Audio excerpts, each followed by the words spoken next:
जो काम हम लोग दिन में नहीं कर पाए, वो काम इन दोनों ने रात में कैसे कर दिया? आखिर क्या माजरा है? जरा हमें भी तो पता चले, आखिर ये चमत्कार कैसे हो गया। ये कहानी है मुकुंदपुर गांव की, जहां नंदलाल नाम का एक आदमी रहता था। उसके 4 बेटे थे। बड़े का नाम मुकेश, मंझले का राकेश, उससे छोटे का दिनेश और सबसे छोटे का मितेश है। नंदलाल के पास वैसे तो कुछ नहीं था, लेकिन उसके पास एक खेत था, जहां खेती करके उसने अपने चारों बेटों को बड़ा किया था। वही खेती करके वो अपने परिवार का पेट पालता था। बूढ़े हो जाने के कारण नंदलाल को अपने सभी बेटों की फिक्र सताते रहती थी। फिक्र का कारण ये था कि वे सभी आपस में हमेशा झगड़ा करते रहते थे। दोनों बड़े भाई एक साथ रहते थे तथा दोनों छोटे भाई हमेशा एक साथ ही रहते थे। कहीं भी जाना हो या कुछ भी करना हो, वो लोग एक दूसरे से अलग ही रहते थे।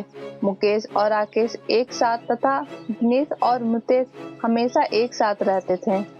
काम में हाथ बटाने की बजाय वे सभी भाई आपस में लड़ते और बहस करते रहते। बड़े बोलते, हम तुमसे बड़े हैं और तुम दोनों से ज्यादा होशियार और समझदार हैं। तुम दोनों हमारे आगे कुछ भी नहीं हो। छोटे बोलते, हम ज्यादा बुद्धिमान अक्लमंद हैं। एक दिन की बात है, नंदलाल खेतों में काम कर रहा था तथा अपने सभी बेटे को अपने पास बुलाता है और बोलता है। मैंने तुम लोगों को यहाँ इसलिए बुलाया है ताकि मैं बता सकूं कि मैं अब बूढ़ा हो गया हूँ और अकेले खेत में काम नहीं कर सकता। मैं चाहता हूँ तुम लोग मिलकर शहर जाओ और वहां से एक बैल को लेकर आओ, ताकि उसकी मदद से मैं खेती कर सकूं। अकेले मैं अब खेती नहीं कर पा रहा हूँ। बैल होगा तो तुम लोग भी खेती में हाथ बटा पाओगे। ये सुनकर मुकेश बोलता है।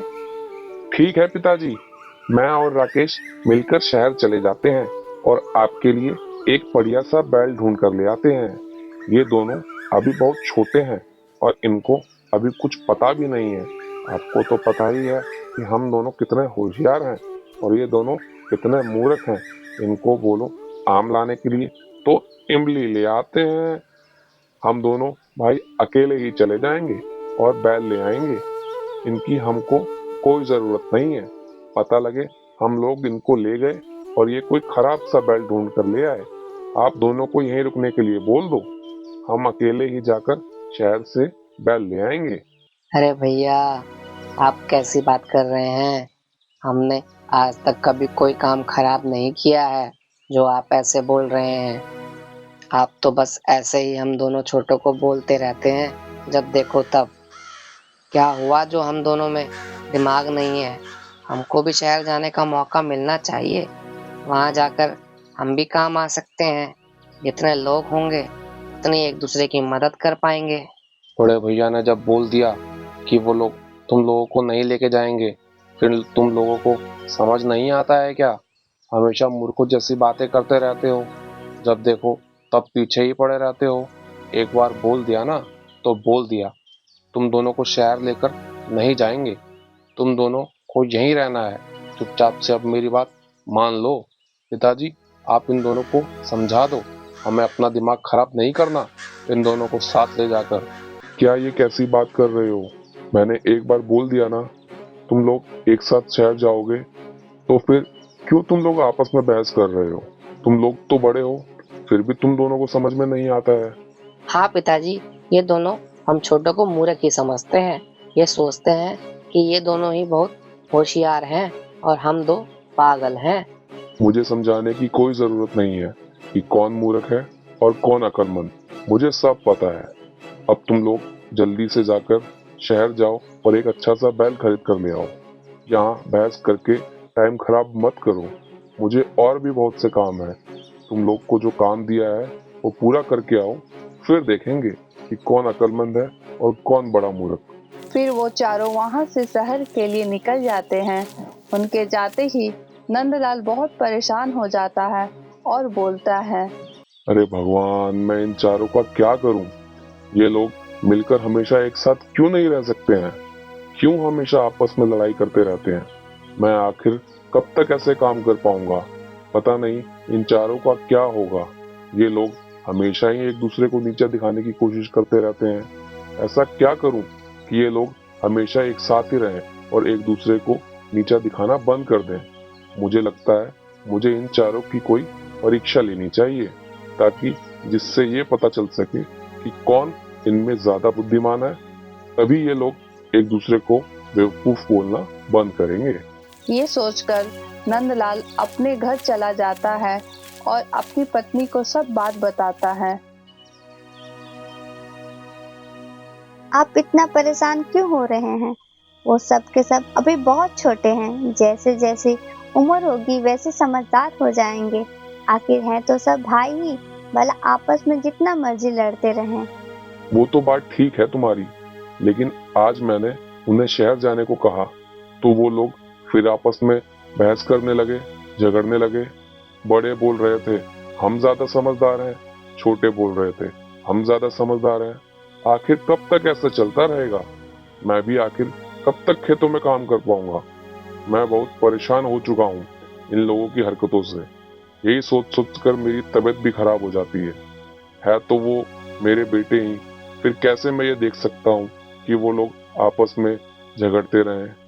तुम ही कोई तरीका बताओ जिससे ये भी पता लग जाए कि कौन ज्यादा समझदार है, और साथ ही साथ उन लोगों की आपस में झगड़ने वाली आदत भी ठीक हो जाए। नंदलाल की पत्नी थोड़ा समय लेती है और एक तरकीब नंदलाल को बताती है। अजी सुनिए जी, मेरे पास एक तरीका तो है, लेकिन मुझे समझ नहीं आया वो ठीक रहेगा कि नहीं। अरे चांदनी बताओ तो सही, क्या तरीका सोचा है तुमने? हाँ हाँ बताती हूँ, जरा सब्र तो करिए। वो मैं ये सोच रही थी कि हम एक काम करते हैं, वो जो आपकी घड़ी है ना, उसकी मदद से हम पता लगा सकते हैं कि कौन ज्यादा समझदार है। अरे चांदनी, भला घड़ी से हम कैसे पता लगाएंगे कि कौन ज्यादा समझदार है? आखिर तुम ये कैसी बात कर रही हो? अच्छा छोड़ो छोड़ो, कोई और तरीका तुम्हारे दिमाग में आए तो बताना। ये तरीका मुझे नहीं लगता किसी काम का है। अरे सुनिए तो, आप एक काम करिएगा, जब वो लोग शहर से वापस आए, आप उससे पहले ही घड़ी को खेत में कहीं ऐसी जगह छुपा दीजिए जहाँ किसी को नजर ना पड़े और ना किसी को दिखाई दे। अरे चांदनी, जब वो किसी को दिखाई ही नहीं देगी तो भला वह लोग उसे ढूंढेंगे कैसे? क्या आप भी ये कैसी बात कर रहे हैं? जब घड़ी सामने ही पड़ी मिल जाएगी तो उन लोगों को अक्ल लगाने की जरूरत ही कहाँ पड़ेगी। हमें तो उनकी अक्ल की परीक्षा लेनी है। आप चुपचाप वैसे ही करिए जैसे मैं आपको बोल रही हूँ। देखिएगा हमें पता चल ही जाएगा कि आखिर कौन ज्यादा समझदार है। अच्छा अच्छा बाबा, ठीक है, जैसे तुम कहती हो मैं वैसा ही करूंगा। मैं समझ गया तुम क्या कहना चाहती हो। अभी मैं जाता हूँ और घड़ी को खेत में कहीं छुपा कर आ जाता हूँ। इतना कहकर नंदलाल अपने खेतों की तरफ चला जाता है और घड़ी को एक पत्थर के नीचे छिपा आता है। चांदनी के कहने पर मैंने घड़ी छुपा तो दी है, लेकिन अब देखना यह है कि आखिर घड़ी को कौन ढूंढ कर वापस ले आता है। इतना बोलकर नंदलाल घर चला जाता है और जब उसके सभी बेटे शहर से वापस आते हैं तो उन्हें अपने पास बुलाता है और कहता है, अरे आओ तुम सब, कैसा रहा सफर? सब ठीक ही रहा होगा। मैंने तुम सबको यहाँ इसलिए बुलाया है कि ये जो तुम लोग हमेशा ही आपस में झगड़ते रहते हो ना, उसको खत्म करने का मैंने और तुम्हारी माँ ने मिलकर एक तरीका निकाला है। ठीक कह रहे हो पिताजी आप। मैं भी तो यही चाहता हूँ कि सबको पता लगे कि कौन बुद्धिमान है और कौन मूर्ख। ये जो दिनेश और मितेश अपने आप को ज्यादा समझदार बताते हैं, आखिर सबको भी तो पता चलना चाहिए कि ये कितने बड़े मूर्ख हैं और हम कितने तेज हैं। बताओ पिताजी, आपने और माँ ने आखिर ऐसा क्या सोचा है जिससे हमारी अकल का पता चलेगा? बताते हैं, जरा तुम्हारी माँ को आ जाने दो। ये तरीका उसने ही निकाला है। वो बात यह है कि तुम्हारे पिताजी ने अपनी सबसे प्यारी घड़ी को खेत में कहीं जाकर छुपा दी है, और तुम सब में से उस घड़ी को जो पहले ढूंढ कर लाएगा उसे ही हम सबसे ज्यादा समझदार और अक्लमंद मानेंगे। अब देखना यह है कि तुम में से ये काम पहले कौन करके आता है? ठीक है माँ, हम लोग पिताजी की घड़ी ढूंढकर जरूर ले आएंगे। ये तो हमारे लिए चुटकी बजाने जितना आसान काम है। हम पक्का उस घड़ी को ढूंढकर ले आएंगे और दिखा देंगे कि हम ही ज्यादा समझदार हैं। माँ, हम लोग कोशिश करेंगे कि पिताजी की घड़ी हम लोगों को मिल जाए और हम उसे जरूर ढूंढकर वापस ले आएं। अगली सुबह होते ही मुकेश और राकेश खेतों में चले जाते हैं घड़ी ढूंढने के लिए। अच्छा हुआ जो हम लोग सुबह सुबह सबसे पहले उन दोनों से भी पहले घड़ी ढूंढने खेतों में आ गए। देखना, अभी बस जाकर थोड़ी देर में हम घड़ी ढूंढकर पिताजी के पास ले जाएंगे और दिखा देंगे कि हम लोग ही ज्यादा अक्लमंद हैं और हमसे ज्यादा अक्लमंद कोई और नहीं है। बहुत देर घड़ी ढूंढने के बाद भी दोनों को घड़ी नहीं मिलती और थक हार कर दोनों भाई घर वापस आ जाते हैं। अरे क्या हुआ मुकेश, तुम लोग तो सुबह सुबह ही खेतों में घड़ी ढूंढने चले गए थे। क्या हुआ, तुम दोनों को घड़ी नहीं मिली? कहाँ है मेरी घड़ी? लाओ, दो मुझे मेरी प्यारी घड़ी वापस कर दो। अरे पिताजी, वो बात ऐसी है कि हम दोनों ने पूरे खेत में घूमकर देख लिया, लेकिन आपकी घड़ी वहां कहीं नहीं मिली। लगता है आप घड़ी कहीं और छुपा कर आ गए हैं और भूल गए हैं कि आपने अपनी घड़ी कहाँ छुपाई है। आपकी उम्र भी तो हो चुकी है, हो सकता है कि आप भूल गए हो। रहने दो रहने दो, मैं तुम्हारा पिता हूँ। तुम लोगों की अकल का पता लगाने के लिए ही ये परीक्षा रखी गई थी। अच्छा दिनेश, तुम लोग अभी तक घड़ी ढूंढने क्यों नहीं गए? कब जाओगे तुम? अब तो रात भी होने वाली है। जी पिताजी, हम लोग रात होने का ही इंतजार कर रहे थे। हम लोगों ने पहले ही सोचा था कि हम लोग रात होने के बाद खेतों में जाएंगे और घड़ी ढूंढकर ले आएंगे। हा हा हा पिताजी, आप देख लो, आपके सामने ही है कि कौन ज्यादा अक्लमंद है। जो काम हम लोग भरे दिन में नहीं कर पाए, वो ये लोग रात में जाकर करेंगे। हा हा हा, इन लोगों से ज्यादा बेवकूफ तो मैंने आज तक कभी किसी को नहीं देखा। रात में भला दिखाई ही कहाँ देता है जो ये लोग घड़ी ढूंढकर ले आएंगे। बस आप लोग देखते जाइए, उम्मीद है कि हम घड़ी ढूंढकर ले ही आएंगे। इतना कहकर दोनों छोटे भाई अंधेरे में खेतों की तरफ निकल जाते हैं जहां बिल्कुल अंधेरा होता है और कोई भी जानवर या इंसान की आवाज तक नहीं होती है। खेतों में पास पहुंचकर दोनों भाई चुपचाप खड़े हो जाते हैं। दिनेश भैया, जरा ध्यान से कान लगाकर सुनिए। क्या आपको कहीं से घड़ी के चलने की आवाज सुनाई दे रही है? हाँ हाँ मितेश, मैं सुनने की कोशिश कर रहा हूँ। और घड़ी की आवाज से वे लोग घड़ी को ढूंढकर घर ले आते हैं और पिताजी को दे देते हैं। यह देखकर राकेश और मुकेश दोनों ही देखते रह जाते हैं कि आखिर ये दोनों इतनी रात में घड़ी को कैसे ढूंढ कर ले आए। जो काम हम लोग दिन में नहीं कर पाए, वो काम इन दोनों ने रात में कैसे कर दिया? आखिर क्या माजरा है? जरा हमें भी तो पता चले, आखिर ये चमत्कार कैसे हो गया? आखिर ऐसा कैसे कर दिया इन दोनों ने? वो बात ये है पिताजी, जो ना मैं आपसे कह रहा था कि मैं रात होने का ही इंतजार कर रहा था, वो इसलिए ताकि जब मैं खेतों में जाऊं तो वहां किसी भी तरह का शोर नहीं होगा और रात के सन्नाटे में मैं घड़ी के चलने की आवाज सुन लूंगा और घड़ी को ढूंढ कर ले आऊंगा। इसलिए मैं दिन में नहीं गया। ये तो तुम दोनों ने बहुत ही अक्लमंद वाली बात करी है। क्यों भाई राकेश, क्या हुआ मुकेश? अब तो मान गए ना कि कौन ज्यादा समझदार और तेज है? अब तो कोई और परीक्षा लेने की जरूरत नहीं है ना?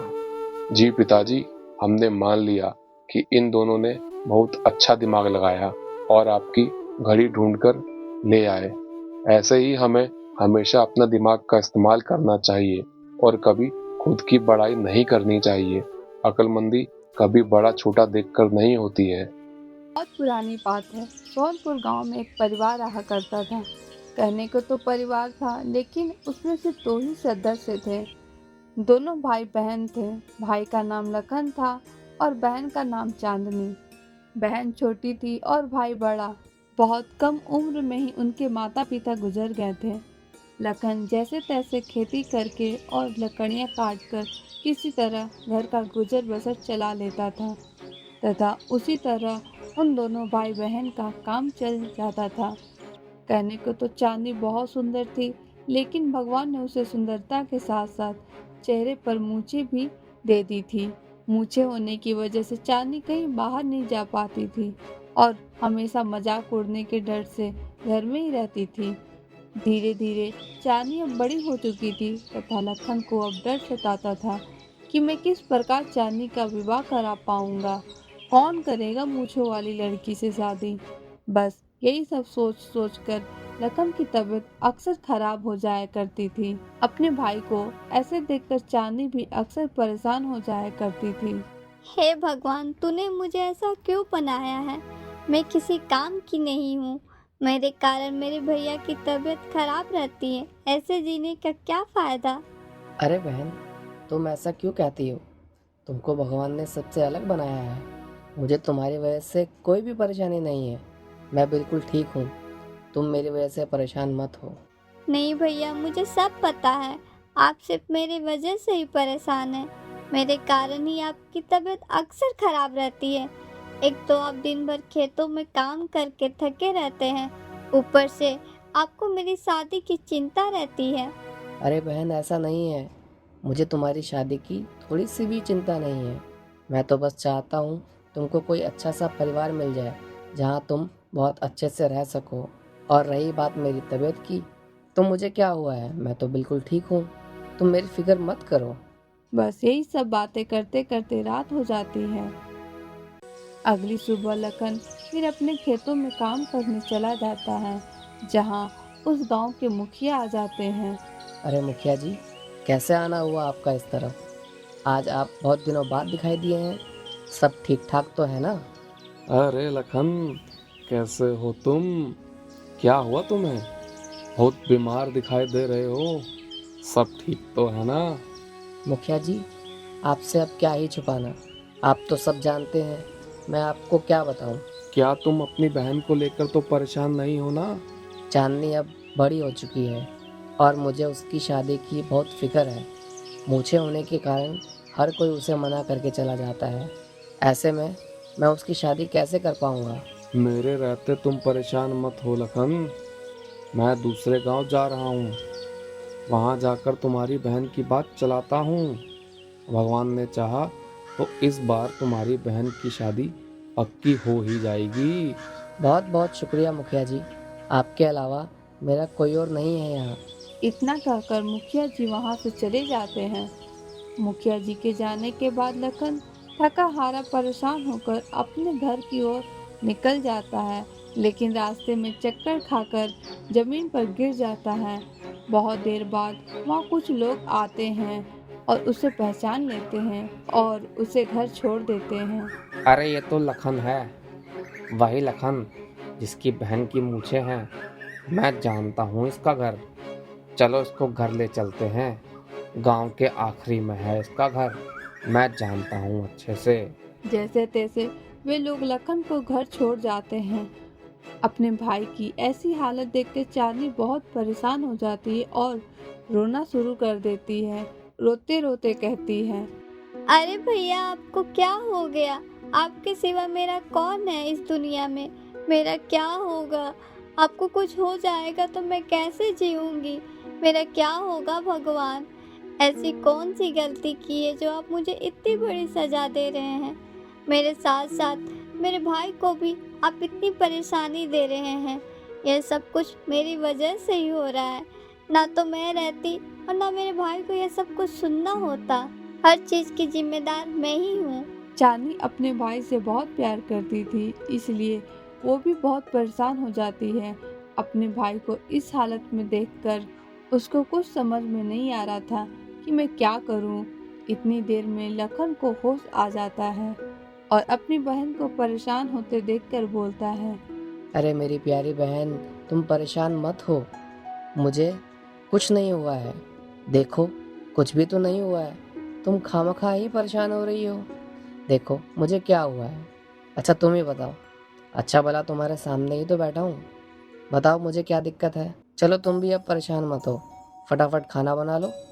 तुमने भी अभी तक खाना नहीं खाया होगा। भैया मैं परेशान नहीं हूँ, लेकिन मुझे आपकी ये हालत देखी नहीं जाती है। मैं नहीं दे सकती आपको इतना परेशान। कुछ दिन आप घर पर रहकर आराम करिए, मैं बाहर का काम कर लूँगी। तुम कैसे करोगी? तुम बाहर निकली ही कहाँ हो अभी तक? तुम बहुत भोली हो, और ना ही तुम कभी बाहर गई हो, और ना ही तुम्हें बाहर का कुछ पता है। मैं सब कर लूँगी भैया, आप फिक्र मत करिए और आप बस आराम करिए।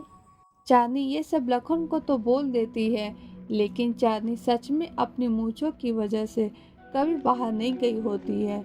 सब काम उसका भाई ही कर दिया करता था, तो उसे कभी बाहर जाने की जरूरत ही नहीं होती थी, और ना चांदनी कभी बाहर जाती थी। लेकिन अपने भाई की ऐसी हालत होने के कारण से उसे बाहर निकलना ही पड़ जाता है। अरे अरे देखो, वो देखो मूंछों वाली लड़की।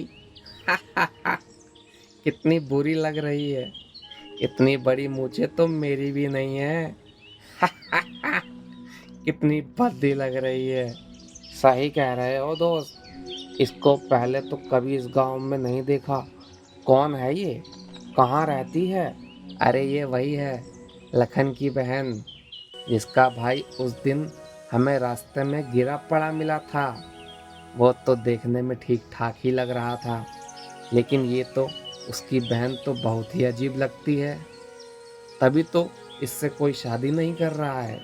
इतनी बड़ी मूछें तो मेरे दादाजी की भी नहीं थी। हा हा हा। अरे भाई, मुझसे तो नहीं देखा जाता है। हा हा हा। ये सब बातें चांदनी सुन लेती है। इतनी बुरी बातें सुनकर चांदनी को बहुत बुरा लगता है और वो घर वापस आ जाती है। लेकिन मन ही मन वो फैसला कर लेती है कि अब वो अपने भाई को और परेशानी में नहीं डालेगी और वो उस गांव को छोड़कर चली जाएगी। मैं अब और नहीं रह सकती यहाँ। आज मैं केवल एक दिन के लिए बाहर निकली और मुझे लोगों ने कितना बुरा भला कह दिया।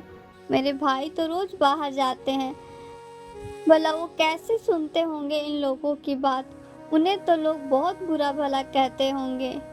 मैं उनको अब और परेशानी नहीं दे सकती। इससे अच्छा तो मैं सबको छोड़कर यहाँ से चली जाऊँ। ना मैं रहूँगी और ना भैया को ये सब मेरी वजह से परेशानी होगी। इतना कहकर चांदनी वहां से चली जाती है और उस गांव को छोड़ देती है। इस बात का जब लखन को पता चलता है, वो बहुत ही ज़्यादा परेशान हो जाता है और इधर उधर अपनी बहन की तलाश शुरू कर देता है। अरे भाई, अरे दोस्त, क्या तुमने मेरी बहन को देखा है? वो कहीं चली गई है। क्या तुमने उसे देखा है? अगर देखा है तो बता दें, आपकी बहुत कृपा होगी। ढूंढते ढूंढते वो मुखिया जी के पास जाता है और सारी बात उनको बताता है। अरे लखन, ये क्या हो गया? ऐसा कैसे हो गया? चांदनी कहाँ चली गई? वो कहाँ जा सकती है? पता नहीं मुखिया जी, यही सोच सोच कर मुझे बहुत घबराहट हो रही है। हमारा कोई और है भी नहीं इस गांव में, और ना ही इस गांव के आसपास हमारी किसी से जान पहचान है। भला वो कहाँ जा सकती है? बहुत ढूंढने के बाद उन दोनों को चांदनी एक पेड़ के पास दिखाई देती है। अरे चांदनी, तुम यहाँ क्या कर रही हो? तुम्हें पता है तुम्हें ढूंढने में हम लोग कितना परेशान हुए हैं? आखिर तुमने ऐसा क्यों किया? चांदनी बहुत भारी मन से लखन को सब बात बताती है।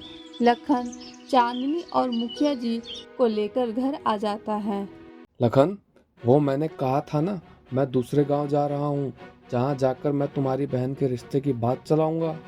शादी की बात तो नहीं बन पाई, लेकिन मैं ये बताने के लिए आने वाला था कि उस गांव में बहुत ही चमत्कारी बाबा आए हुए हैं। अच्छा, कौन है वो बाबा? जानता तो मैं भी नहीं, लेकिन लोग उसको बहुत चमत्कारी बता रहे हैं। जो भी उसके पास जाता है परेशानी लेके, वो उसका समाधान कर देते हैं। मुखिया जी, क्या हमें भी वहाँ जाना चाहिए? क्या पता चांदनी की परेशानी का समाधान उनके पास हमें मिल जाए। हाँ हाँ, जरूर चलते हैं। तीनों उस बाबा के पास चले जाते और लखन अपनी सारी परेशानी उन बाबा के आगे रख देता है। बाबा, ये मेरी बहन है। मूछें हो जाने के कारण इसका विवाह नहीं हो पा रहा है और हर जगह इसके मूछें होने के कारण इसे मना कर दिया जाता है। कृपा करके आप ही अब इसका समाधान करें। लो बेटा, ये जल पी लो। जल पीते के साथ ही चांदनी की मूछें गायब हो जाती है और चांदनी बहुत सुंदर लड़की बन जाती है। तीनों मिलकर उन बाबा का धन्यवाद करते हैं और खुशी